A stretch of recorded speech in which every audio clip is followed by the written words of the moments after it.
আসসালামু আলাইকুম সম্মানিত সুধী। আমরা এখন পঞ্চম শ্রেণীর অধ্যায় 3-এর বন্ধনীর ব্যবহার শিখব। আমরা যে সরল করি, সরলের মধ্যে যে বন্ধনী আছে, এই বন্ধনীর ব্যবহার কিভাবে করতে হয় আমরা এখানে তা শিখব। আর সরলটা কিভাবে করতে হয়, কোন নিয়মে সরলটা করতে আমরা সেটা শিখব। আমাদের সরল করতে হলে সর্বপ্রথম একটা জিনিস মাথায় রাখতে হবে, সেটা হচ্ছে কি,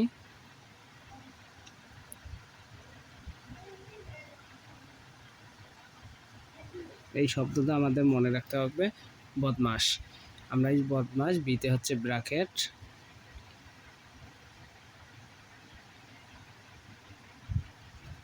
বিটে ব্র্যাকেট, আর ওটা হচ্ছে অফ মানে এর, ডিটা হচ্ছে ডিভিশন মানে ভাগ, এমটা হচ্ছে মাল্টিপ্লিকেশন মানে গুণ, এটা হচ্ছে এডিশন, এডিশন মানে হচ্ছে গিয়া এডিশন মানে হচ্ছে গিয়া যোগ, আর এটা আছে সাবট্রাকশন, এটা হচ্ছে বিয়োগ। আমরা সর্বোত্তম কী করতে বন্ধনীকে, যেখানে বন্ধনী ব্যবহার কিন্তু সরলের নিয়ম হচ্ছে সর্বোত্তম বন্ধনী, তারপর এর, তারপর হচ্ছে ভাগ, তারপর গুণ, যোগ, আর হচ্ছে বিয়োগ। এই নিয়মে আমাদের সরল করতে হয়, যত বড়ই সরল হোক এই সমস্ত নিয়মেই সরল করতে হয়। তা আমরা এখানে যে বন্ধনী ব্যবহার, তারপর সব আমরা বন্ধনীর কাজটা করে নিই। এখানে আছে 6, আছে বিয়োগ। এখানে বন্ধনীর কাজ হচ্ছে 40 দিয়ে 56 বিয়োগ করলে আমাকে ডাইরেক্ট এখানে 16 বাইর হয়। তারপরে যেহেতু একটা সংখ্যা, এরপর বন্ধনী বসে না, বন্ধনী উঠে যাবে।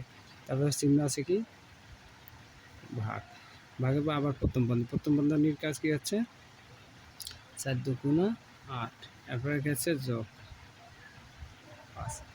বন্ধনীর ভিতরে আবার ভাগ আছে, এখানে আছে প্রথম বন্ধনী, এরপর আছে দ্বিতীয় বন্ধনী, এরপর আছে গিয়া তৃতীয় বন্ধনী। আমরা সর্বপ্রথম কী করবো, প্রথম বন্ধনী কাজ করব, তারপর দ্বিতীয় বন্ধনী, তারপর হচ্ছে গিয়া তৃতীয় বন্ধনী। এখানে যদি বন্ধনী একটা, প্রথম বন্ধনী আছে, শুধু আমরা প্রথম বন্ধনী কাজটা করে নিলাম, ঠিক আছে। এবার আমরা কি করব, ব্র্যাকেটের কাজ শেষ। এরপর কি হলো, এর কাজ, যেহেতু এর নাই এটা বাদ। এরপর আসে কি, ভাগের কাজ, ভাগ আছে, তাহলে আমরা কী করবো, 6 যেভাবে আছে সেভাবেই লিখবো, লেখার পর বিয়োগ চিহ্ন বসাবো। এরপর কি আমরা ভাগ করবো, 8 দিয়ে 16 ভাগ করবো, তাহলে কি হচ্ছে 8 দুগুণে 16, এরপর হচ্ছে যোগ 5, 8 দুগুণে 16, এরপর কি হচ্ছে যোগ 5। এবার আমরা কিসের কাজ করব, যোগের কাজ করবো। এরপর কি আছে, যোগ আছে, গুণ যেহেতু গুণ নাই, গুণ বাদ। আমরা এবার যোগের কাজ করবো। যোগের কাজ হচ্ছে কি, যোগ চিহ্ন এখানে আছে একটা, দুইটা।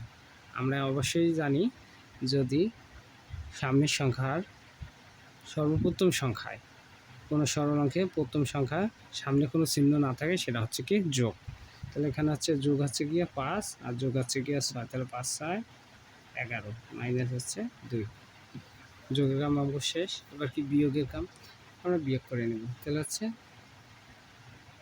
2 দিয়ে 9 বিয়োগ করলে হচ্ছে গিয়া 2 দিয়ে 11 বিয়োগ করলে হচ্ছে 9। এটাই আমাদের অ্যান্সার, একদম ইজি। এবার আমরা দ্বিতীয় নাম্বার অঙ্কটা করব। এর আগে আমরা যেটা করলাম, প্রথম অঙ্কটা শুধু প্রথম বন্ধনীর কাজ। এটা আমাকে কী হচ্ছে, দেওয়া আছে প্রথম বন্ধনী, দ্বিতীয় বন্ধনী, তৃতীয় বন্ধনী, দ্বিতীয় বন্ধনী, আবার প্রথম বন্ধনী, এনে 3টে বন্ধনীর কাজে আমাকে আগে করতে হবে।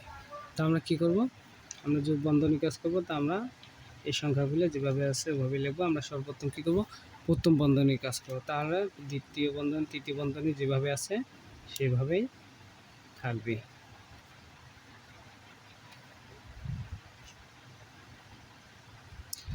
তাহলে আমরা প্রথম বন্ধনীর কাজ, প্রথম বন্ধনীর কাজ আমরা পাইছি, এখানে কি আছে, 12 থেকে 7 মাইনাস করতে হবে। 12 থেকে 7 মাইনাস করতে হলে 5, যেহেতু প্রথম বন্ধনীর সংখ্যা আছে একটা, তাহলে প্রথম বন্ধনী উঠে যাবে। তাহলে কি হবে, গুণ হবে 2 মাইনাস 5, এরপর আমরা দ্বিতীয় বন্ধনী মাইনাস 1, এরপর তৃতীয় বন্ধনী, ভাগ হচ্ছে গিয়া 13। প্রথম বন্ধনী শেষ। প্রথম বন্ধনী শেষ যেহেতু, এবার আমরা কি করব, দ্বিতীয় বন্ধনীর কাজ করব। দ্বিতীয় বন্ধনীর কাজ করতে হলে আমাদের যোগ, যেহেতু এখন দ্বিতীয় বন্ধনীর কাজ আইয়া পড়ছে, দ্বিতীয় বন্ধনীর কাজ আইয়া বললেও আমাদের অবশ্যই এখানে আগে কী করতে হবে, আমাদের অবশ্যই এখানে কী করতে হয়, আগে ভাগের কাজ, তারপর হচ্ছে গুণের কাজ, তারপর হচ্ছে যোগের কাজ, এরপর আমরা বিয়োগের কাজ করব। বন্ধনীর ভেতরে আমরা সর্বপ্রথম এটা করব। তার আগে যদি থাকে এর থাকে, তাহলে সর্বপ্রথম এর কাজটা করে নেব। এর এই সাংকেতিক 4টা চিহ্নর উপরে কিন্তু সরলে আর কোনো ব্যবহার আসবে না। বন্ধনীর ভেতর যাই থাকে থাক, আমরা আগে এর কাজ, ভাগের কাজ, গুণের কাজ, যোগের কাজ এবং বিয়োগের কাজ করে নেব। যেহেতু এখানে ভাগের কাজ আছে, আগে আমরা ভাগের কাজ করে নেই। তাহলে হচ্ছে গিয়া 5 নং 45, যেহেতু আরও একটা সংখ্যা রয়েছে অবশ্যই বন্ধনী আসবো, যোগ 3, ভাগ উঠে গেল। এবার গুণ, এখানে এখানে কি বলা হয়েছে, এখানেও বলা হয়েছে 5 গুণন 2 মাইনাস 5, তার মানে এর নাই, ভাগ নাই, তাহলে গুণ আছে, আমরা গুণের কাজ করে নেব।